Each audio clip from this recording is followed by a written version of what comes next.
From the Apubco Studios at Britain and Broadway, you're listening to a News OK podcast. Hi, everybody. Welcome to a News OK Comics podcast. I'm Matt Price. I'm here with Kyle Roberts. And Kyle, it was some pretty high-profile releases this week, and we're kicking off with a really big one, actually. Giant size, Old Man Logan, Wolverine. Not just big, giant size.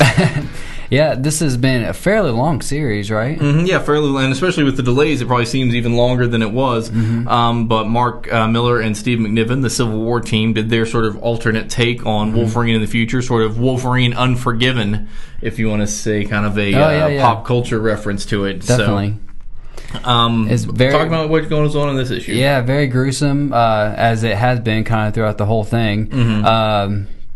The Hulks of the future, the Hulk family, kills Wolverine's family, his beloved family in the future. If you're a Hulk fan, I don't know that you're going to like this story at all. Actually, because they're kind of evil hillbillies, kind of. Yeah.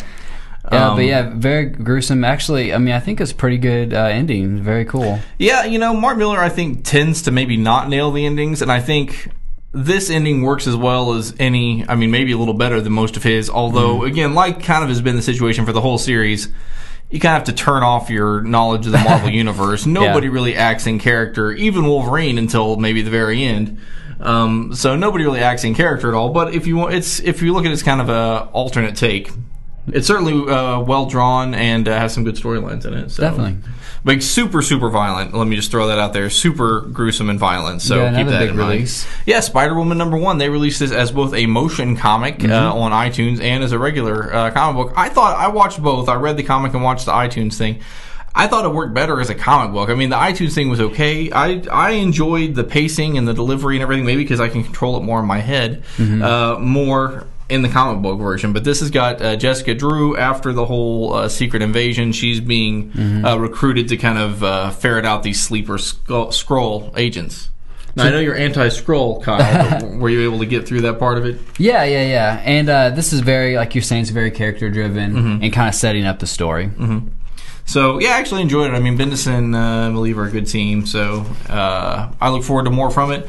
It'll be interesting to see how it compares and contrasts as we go on with the sort of motion comic and the regular comic version. Some of it may just be what type of medium do you prefer overall. As for me, I thought the comic book worked better. So, sweet. Then a couple super books. We've got Superman's Secret Origin, which is the former Action Comics team of Jeff Johns and Gary Frank doing a modern take on Superman's origin.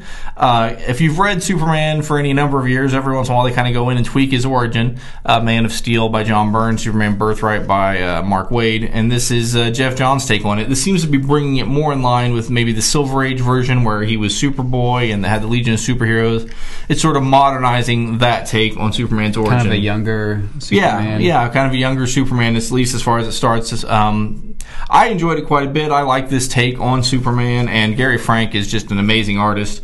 So I like this a lot. I'm looking forward to seeing where it goes. I'm gonna say it's probably gonna be my pick of the week. And then let's wrap it up with Supergirl. Greg Rucka and Sterling Gates are co-writing this issue, this Hunt for Reactron crossover.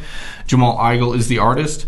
And you've got some more Cat Grant stuff. You've got Supergirl and her conflict with Flamebird and Nightwing, and then they kind of team up. So all in all, they're trying to kind of capture Reactron, who's responsible for the murder of Supergirl's father, and they're also dealing with all this anti-Kryptonian sentiment being stirred up by Cat Grant.